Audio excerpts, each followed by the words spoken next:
Grabe guys. Grabe lakas ng ano, kawawa ka naman dyan. Aso ng kapitbahay namin guys, nakisilong.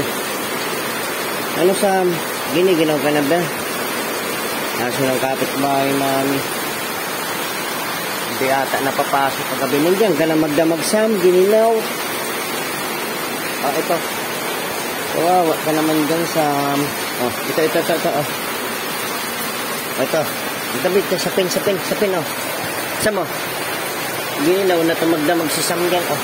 Dali nagdamag lang ito siguro si Sam dyan. Ayun dyan kaya.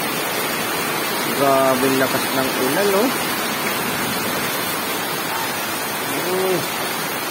Marami na naman ito guys apektadong mga kabahayan sa mga tabing ilog. Sana tumila na. Lumayo na kayo sa amin. Kawawa naman ang mga kababayan na nasa tabing ilog.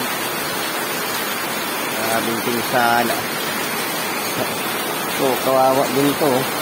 Dito magdamag sa labas na katulog. Aso ng kapitbahay namin. Nakalimutan. Kasi galak kasi to Mamaya papasukin kita Sam. Wow.